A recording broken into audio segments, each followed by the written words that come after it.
Contrapunto Primera Emisión. Contrapunto Primera Emisión. Hoy ya tenemos para mí, en lo personal, un invitado de lujo. Lo conozco de mucho tiempo, una gran persona, un excelente profesional. Yo creo que ha dejado huellas o ha dejado un legado, por ejemplo, en el municipio de Cuenca, de la capital de la provincia de Las Suárez.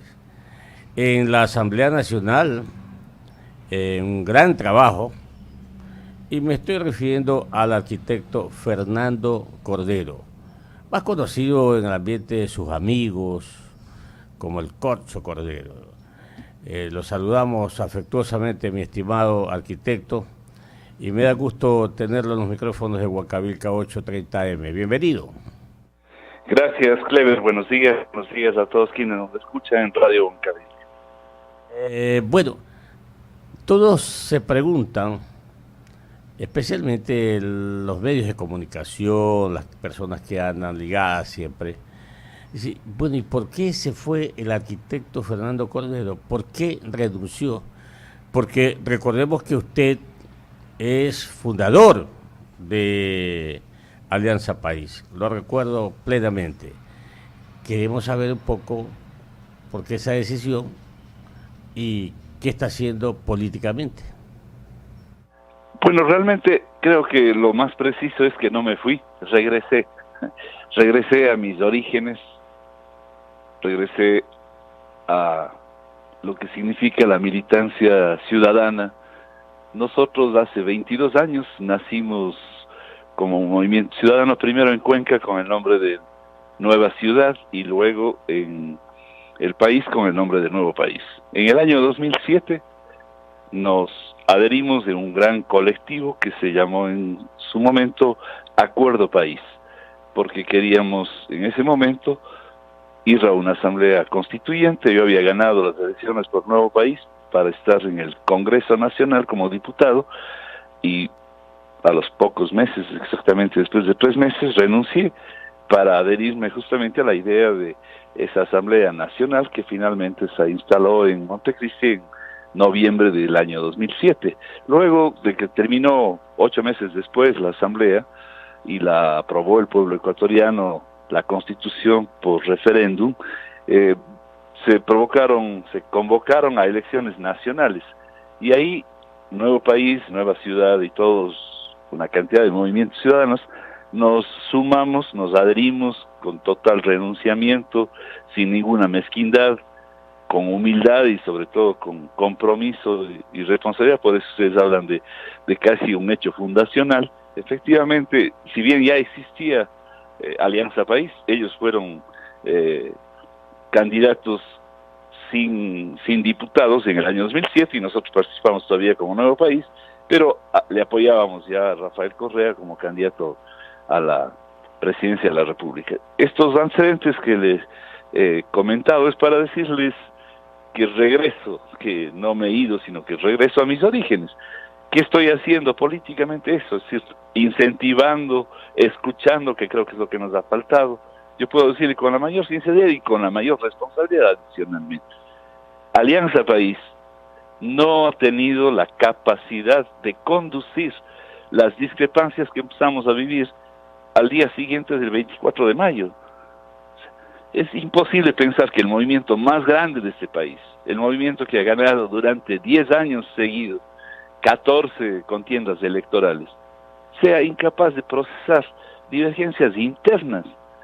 No ha sido capaz. ¿Por qué? Porque la política estaba como que clausurada en el movimiento. Es decir, de alguna manera estamos hoy día escuchando a la gente que dice no se entiende absolutamente nada, porque parecen oposición y gobierno al mismo tiempo. Eso es incomprensible. La gente no puede entender que hace 9 meses los que amenazaban quemar Quito, los que estaban hablando realmente en forma descomedida, incluso contra el presidente electo del país, hoy sean una especie de grandes aliados, y quienes nos habíamos comprometido con el proyecto político, quienes estuvimos en calles, montañas, en las ciudades y en el campo, buscando voto a voto, casa a casa, el respaldo popular, no tengamos ni con quién conversar. Nos enteramos de las convocatorias muchas veces por la prensa. Nunca se discutió, por ejemplo, la consulta popular en Alianza País. Jamás, nunca. Esos comportamientos erráticos de destituirle al presidente del movimiento, que a su vez era presidente del partido, y en venganza el otro grupo destituirle a la secretaria ejecutiva y a uno de los vicepresidentes electos, igual que el presidente del movimiento, en una asamblea nacional, mediante reuniones que mutuamente se acusan de que no tienen quórum, que no tienen validez, que están suplantando personas. Eso es propio de la partidocracia, de la vieja forma de hacer política, propio de ese viejo país que nosotros siempre quisimos derrotar para vivir en ese nuevo país. Entonces, creo que estaré nuevamente donde deba estar y me volveré a encontrar, estoy absolutamente convencido, con mucha gente que ha quedado en el uno y en el otro bando de Alianza País, porque el compromiso, la militancia, las convicciones no cambian con el tiempo, ¿no? No vamos a cambiar, seguiremos siendo los mismos, y más bien esto será una buena oportunidad para limpiar de oportunismos, para transparentar lo que significa realmente el compromiso político, ciudadano, para seguir luchando por ese nuevo país, porque se ha hecho muchísimo estos 10 años. Eso es otra inconsecuencia, es decir, desde nosotros mismos, desde la Alianza País, desde un grupo de Alianza País, denostar, criticar todo lo malo, es decir, sumarse a esta ola mediática nacional e internacional de querer confundir la revolución ciudadana con la corrupción.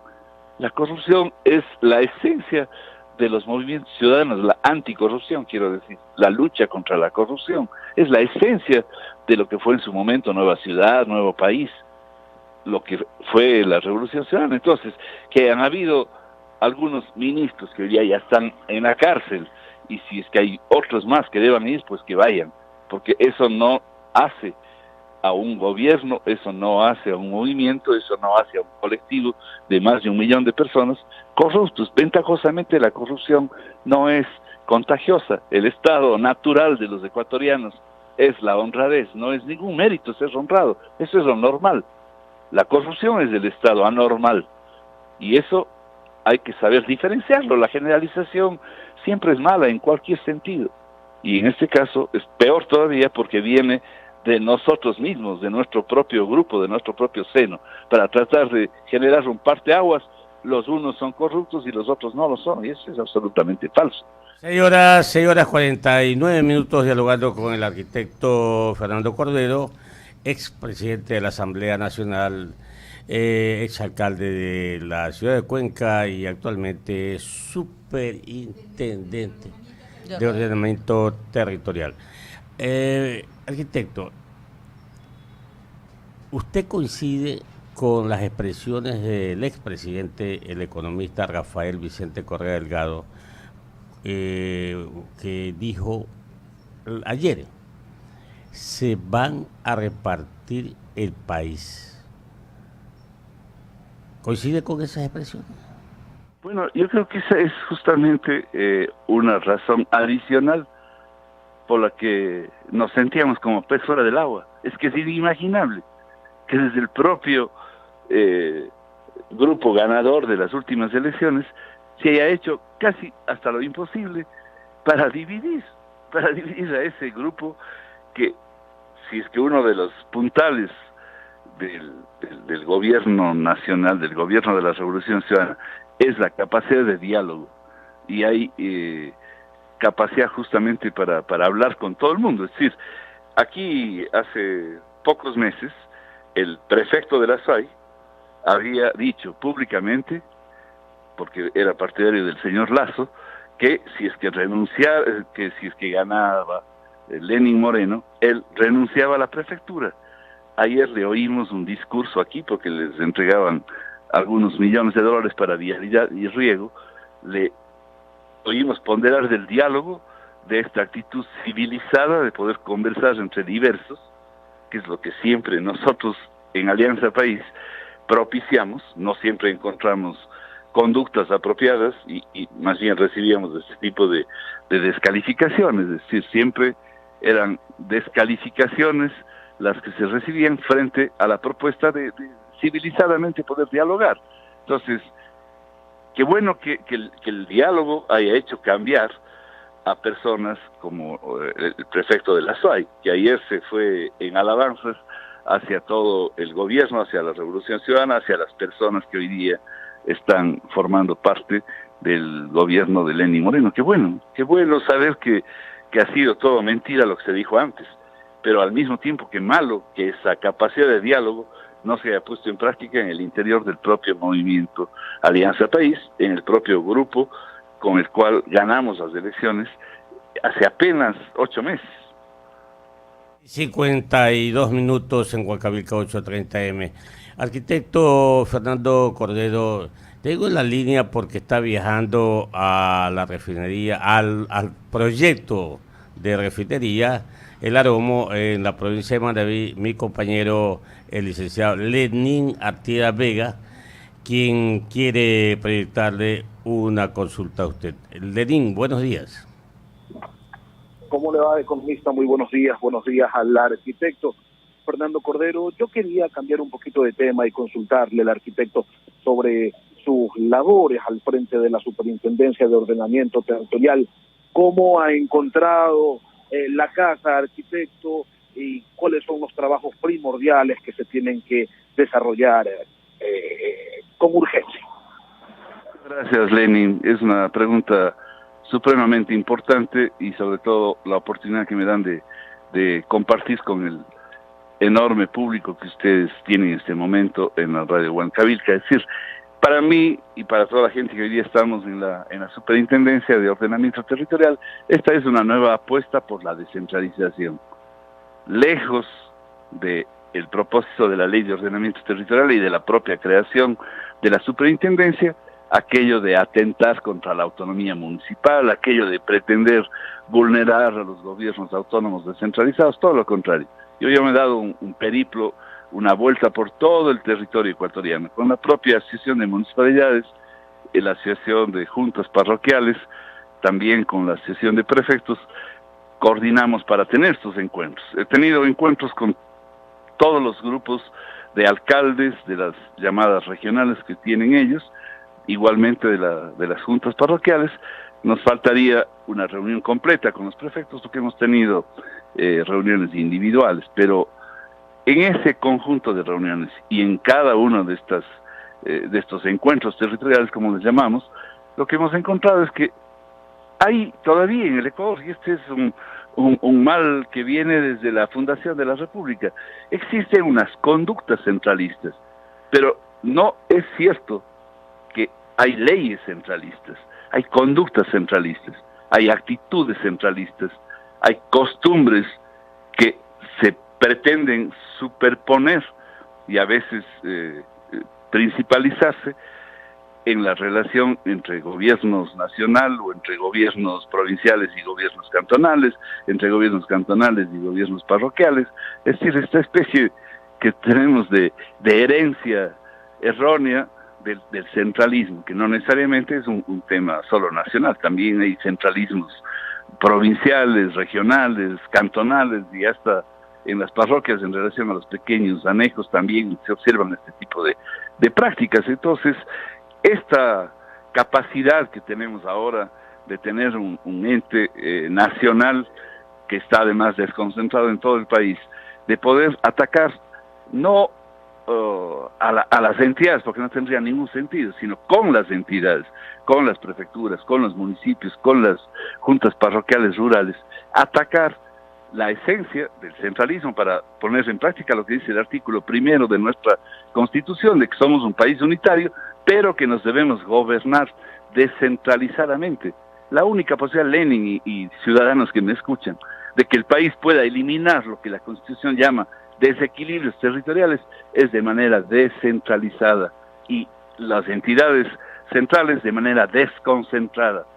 Solo así podremos atender con equidad, con justicia, a todo el territorio ecuatoriano, porque es evidente que hay enormes diferencias entre ciudadanos urbanos, o ciudadanos que viven en las urbes, en las ciudades, y ciudadanos que viven en las áreas rurales. Esa es una de las grandes capacidades de la superintendencia. La otra es innata a la razón de ser de una superintendencia. Nos interesa vigilar y controlar, como dice la ley, que no se vulneren, que no se afecten derechos de los ciudadanos. ¿Cuáles derechos nos van a preocupar a nosotros? Los derechos territoriales, esos que en la Constitución están un poco abstractos, que hay que desarrollarlos. El derecho a la ciudad, el derecho al territorio, el derecho al hábitat saludable, el derecho a una casa digna y saludable, el derecho a que se use con función social y ambiental la tierra urbana y rural. Estas cosas que están muy bien puestas en la Constitución, pero que falta desarrollarlas. Para eso están las leyes, para eso están las ordenanzas provinciales y municipales, para eso están los planes de ordenamiento territorial, los planes de uso y gestión de suelo, que en definitiva son capacidades descentralizadas que tienen hoy los gobiernos provinciales, cantonales y hasta parroquiales para eliminar o por lo menos reducir los desequilibrios territoriales, estas inequidades que están presentes a lo largo y ancho del Ecuador.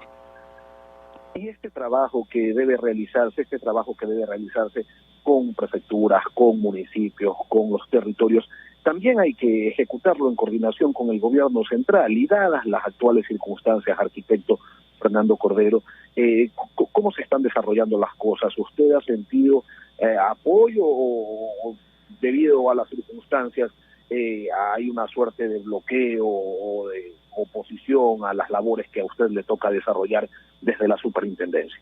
Como parte de estos encuentros territoriales, reuniones con muchísimos ministros, con el propio presidente de la República, si bien esa reunión, principalmente esas reuniones con el presidente se dieron antes de la consulta popular, en donde yo no oculto mi forma de pensamiento diferente. Yo estoy en contra de las preguntas 2, 3 y 6 y votaré no, y tomándoles la palabra a quienes dicen que en definitiva el diálogo es también entre diversos, pues yo no me siento diverso en muchas cosas que compañeros ministros, que el propio presidente de la República, que entiendo seguimos comprometidos y con la mirada puesta en estos cambios estructurales que necesita el país. Entonces, yo he tenido hasta ahora, y espero que sea el comportamiento normal durante toda mi permanencia en la superintendencia, un diálogo absolutamente respetuoso, un diálogo complementario, porque lo que puede hacer el gobierno no pueden hacer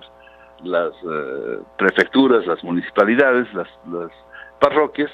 Entonces, este diálogo de diferentes, este diálogo complementario o estas acciones complementarias que provocarían los diálogos, han tenido la mejor de las actitudes receptivas de parte de todos los ministros con los que me he reunido, y me seguiré reuniendo, y espero que sea el estado de madurez que mutuamente nos respetemos. Es decir, pensar diferente sobre una estrategia política como es la consulta, pues a mí no me hace diferente en la esencia de lo que queremos respecto a la descentralización, respecto a vigilar y proteger derechos de los ciudadanos y ciudadanas ecuatorianas. Es decir, se entiende que ahí solo vamos a coincidir, solo vamos a remar en la misma dirección, y por ahora ese ha sido el comportamiento. Hay algunos síntomas que yo me podría haber creado anticuerpos, pero he tenido la madurez suficiente para entender que son desfases burocráticos, es decir, que se demoren más de la cuenta en algún trámite.